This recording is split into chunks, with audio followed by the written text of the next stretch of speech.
Welcome to R&R Living Life.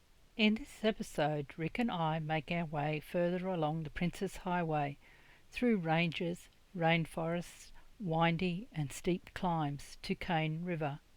Today's travel was a short hop, but gave us a further taste of the dramatic variety of landscapes we were finding in Victoria. On arriving at Cann River at the junction of the Princess and the Monaro highways, we set up Gidget in the free camp, an old caravan park. After parking up, we walked uptown over the Cann River, a perennial river located in the East Gippsland region of Victoria.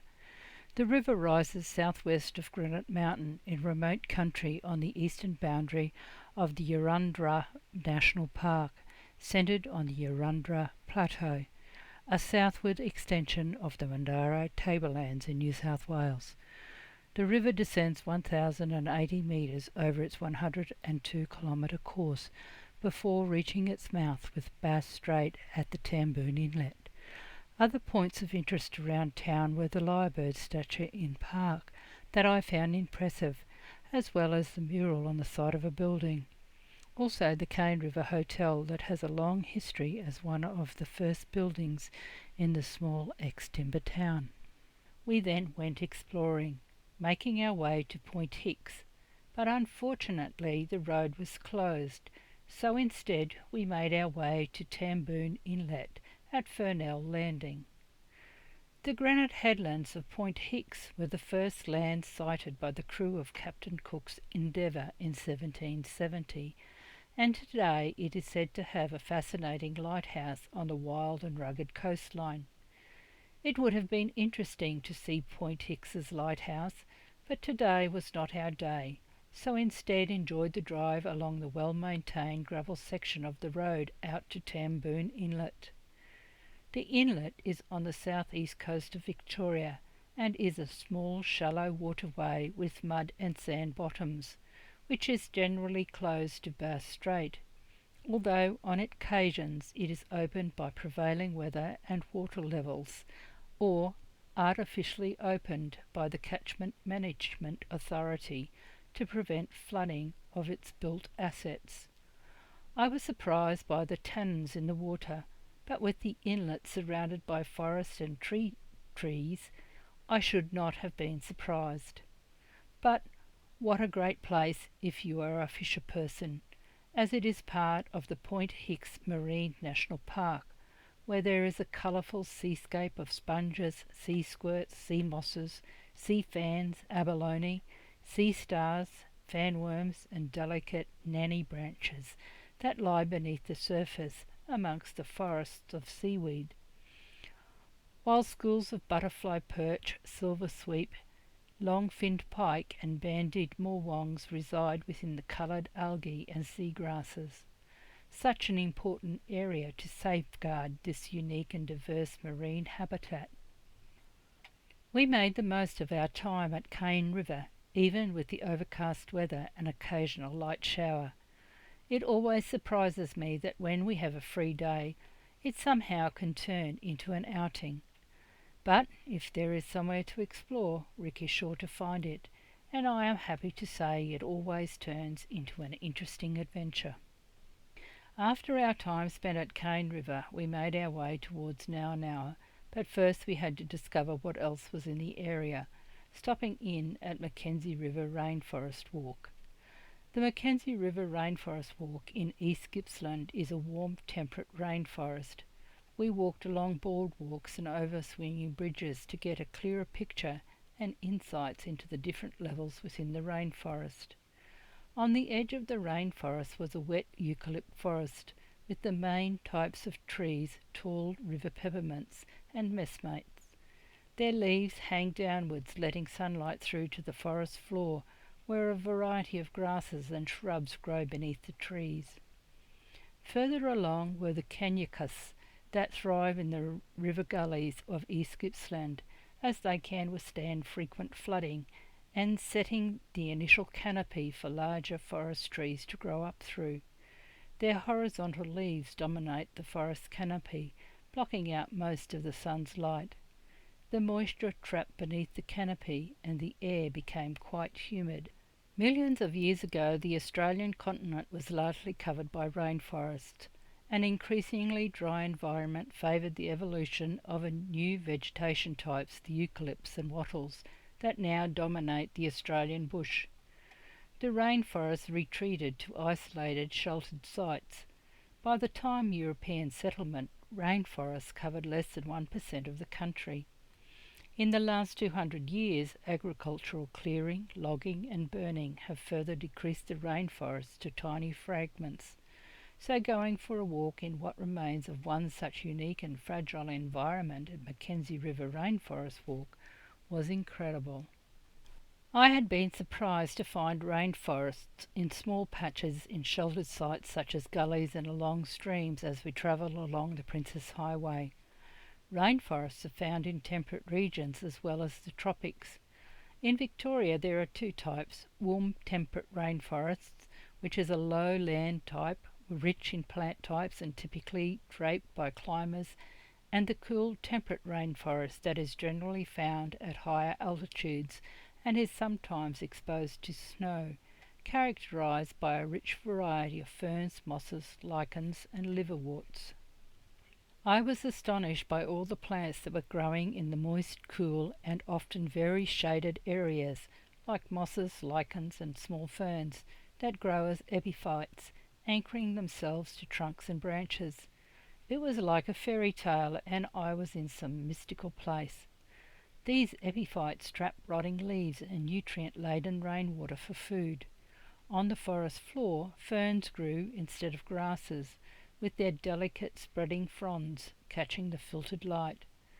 There were other plants that clung to the trunks of taller plants, climbing for support, but always trying to find the sunlight. Wait a while sends out tendrils, while clematis and wombatberry twine their whole stem towards the light. Such a tangled mass of intertwined plants and trees.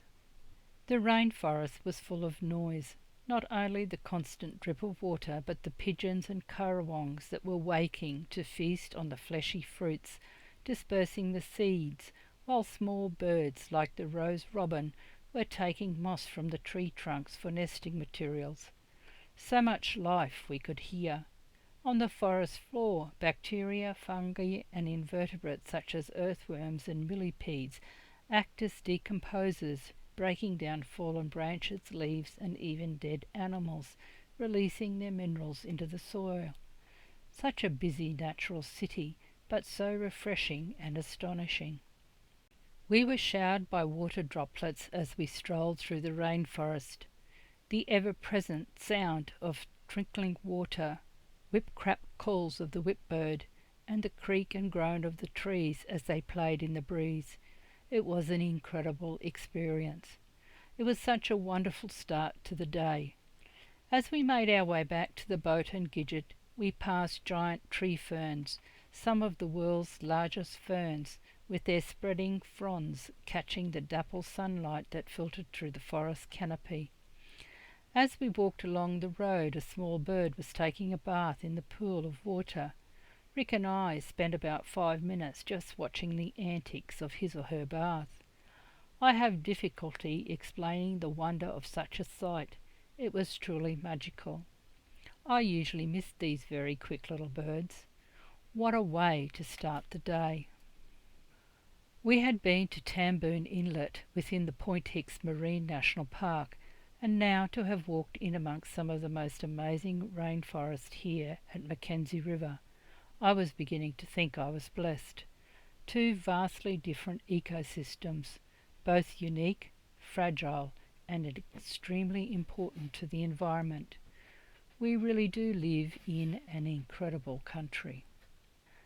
As we left the rainforest, we crossed the Mackenzie River and then passed through Belcree Creek, before making our way towards the Bem River mouth and Sydenham Inlet through open forest country.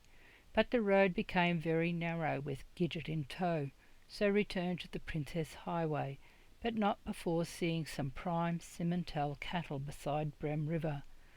The river itself winds down from the mountains and is fed by 3 rivers as well as many creeks and streams before it meets the ocean at Sydenham Inlet.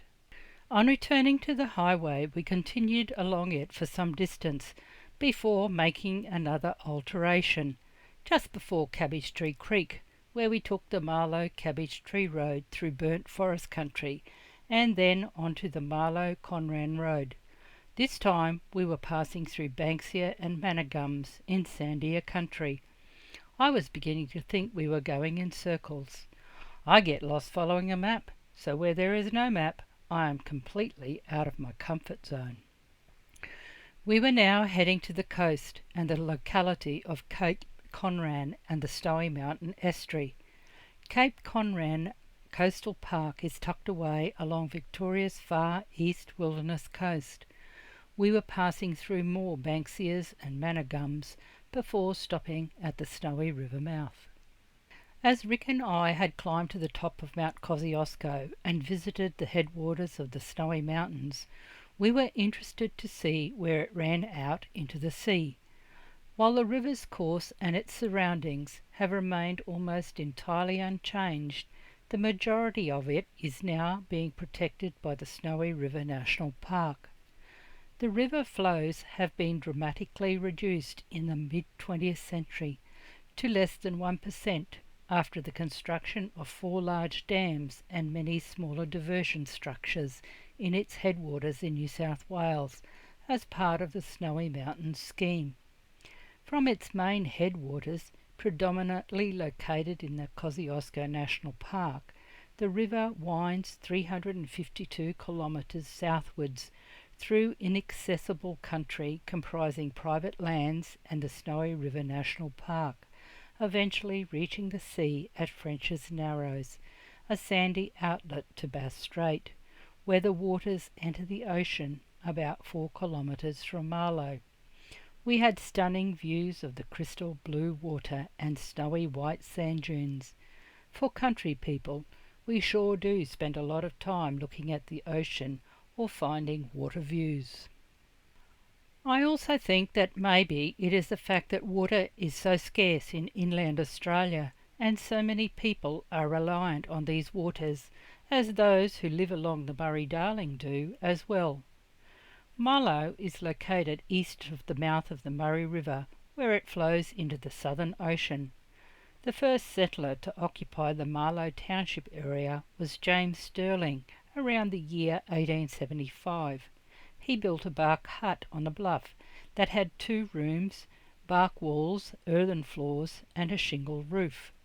By 1884 this structure had expanded to a 9-roomed accommodation house and in 1886 became the Marlow Hotel, where a liquor licence was granted.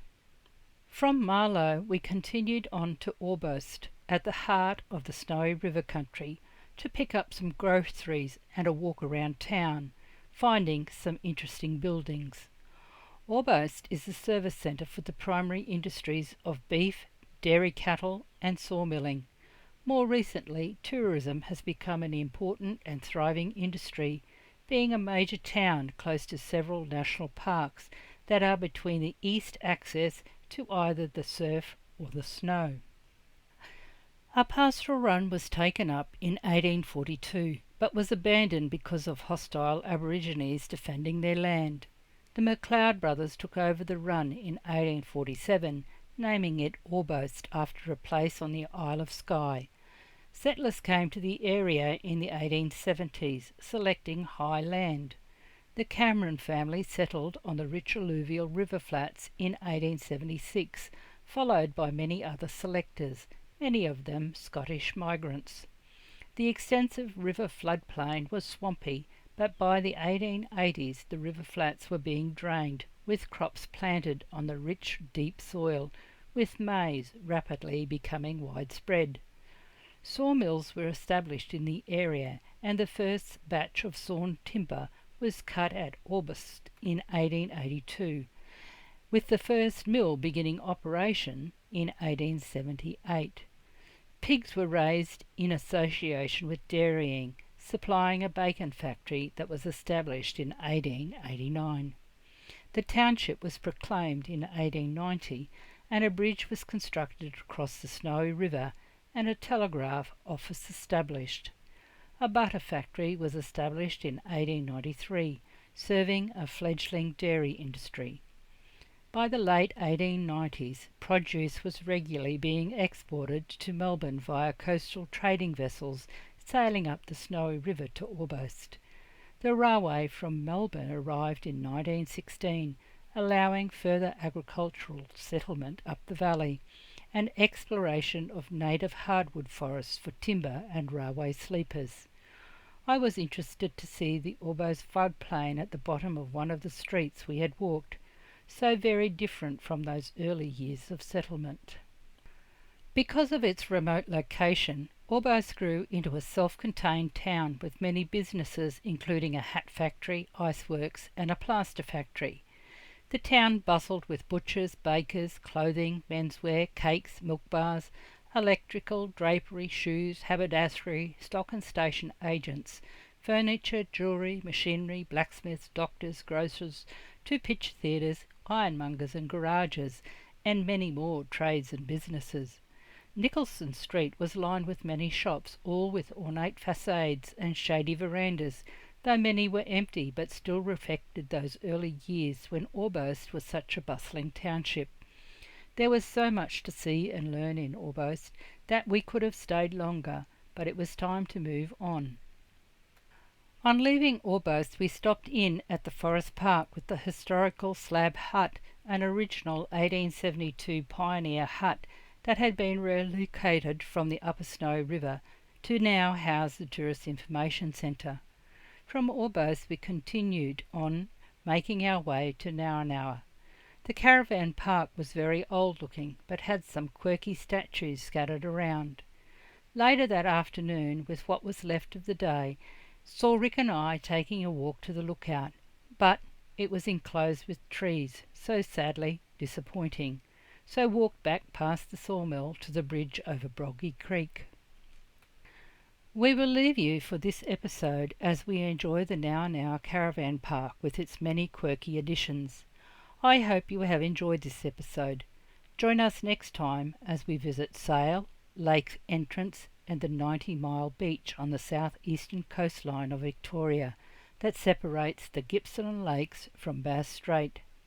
Give us a thumbs up if you have enjoyed this episode and leave a comment. Stay safe and enjoy life. Cheers for now. Rick and Rosemary. R&R, living life.